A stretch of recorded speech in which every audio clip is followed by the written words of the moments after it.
Greetings, my scattered brothers and sisters in the Lord. I trust you know the Lord is with you wherever you find yourself scattered today, and that you know that His presence with you is more than enough for whatever you might face today.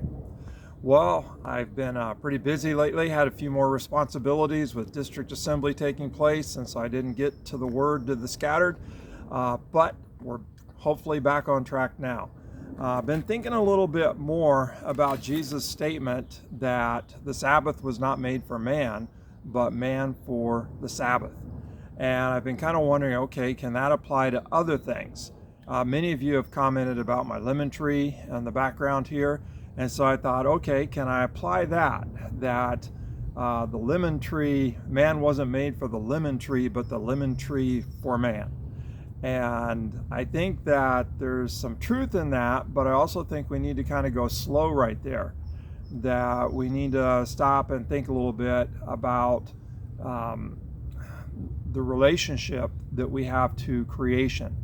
And so, man wasn't made for the lemon tree, man wasn't made for creation, but the lemon tree was made for man. Creation was made for man, for humanity. And so just thinking about how this plays out, that if I take the approach that man was made for the lemon tree, then it's kind of like the lemon tree is God, or creation is God, and that everything I need to do, I basically become a slave to the lemon tree, that the lemon tree rules my life, that creation rules my life. And sometimes we can even take that so far that we would think that the lemon tree would be better without me, that I just get in the way of the lemon tree, that creation would be better off without humanity, that humanity just gets in the way of creation.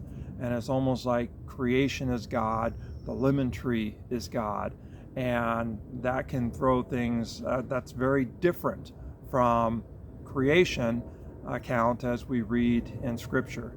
And yet I think sometimes today we can see that happening, to where we are so concerned about the planet, about creation, that it's almost like creation becomes God, the planet becomes God.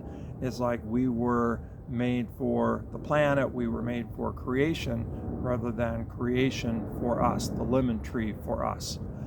So we have to guard against that. But at the same time, we recognize that we were put here to care for creation, to tend to creation, to cultivate creation, and even more so to reflect God to creation. And so, the lemon tree was made for me, but I'm made in the image of God. And being made in the image of God, what that means is that I need to reflect God's character, God's heart, to the lemon tree. That the way the lemon tree is going to know who God is through me. And so then the challenge becomes for me to provide an accurate representation of God to the lemon tree, that I don't distort God's character, God's name, God's image to the lemon tree. And so however I treat the lemon tree, however I care for the lemon tree, that's what the lemon tree is going to think of God. That wow, if I'm being cared for in this way by one who is created in the image of God, then the lemon tree is going to have a good understanding, a good knowledge of who the Creator is, of who God is.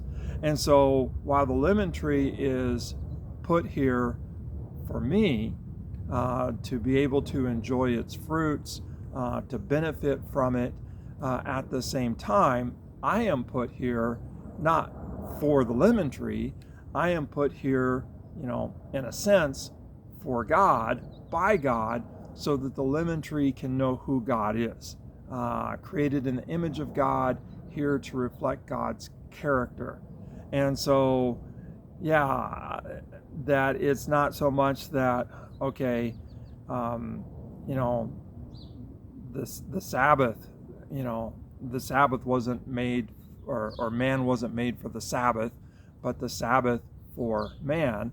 The lemon tree, I wasn't made for the lemon tree in the sense of I worship the lemon tree, but I was made to show the lemon tree God's character, who God is. And the lemon tree is put here for me, or us, to enjoy, lemonade and lemon bars and all kinds of good stuff. And so maybe just one little more shot of my lemon tree here. So I don't know if you can see, but here I'm trying to focus in on kind of a rope or a tie that I have in the tree going around this branch, and it actually comes over here. And what happened years ago was that the branch was so heavy with fruit that the branch actually broke. And you can see right there where it broke. And so I tied it back up and strung it around here so that it could mend and heal. And it has grown strong. I've gone ahead and left the tie on there, but it continues to bear fruit to this day. It did not die. And so my point is that there, hopefully, I have reflected to the lemon tree the character of God, that God's desire is to save, that God's desire is to restore, and so that we might bear fruit. And so I've given the lemon tree an accurate picture of who God is. And so that's our purpose here, that we don't just have the lemon tree here for us. We're not a slave to the lemon tree. We weren't made for the lemon tree, but we were made to reflect God to the lemon tree. Well, that's a lot of lemons, and just been thinking about that. Maybe we'll get a few more lemon tree lessons here before the week is over. God bless, and just remember that you are here to reflect God, not to be a slave to the lemon tree, but rather to reflect God to the lemon tree. God bless. Have a great day.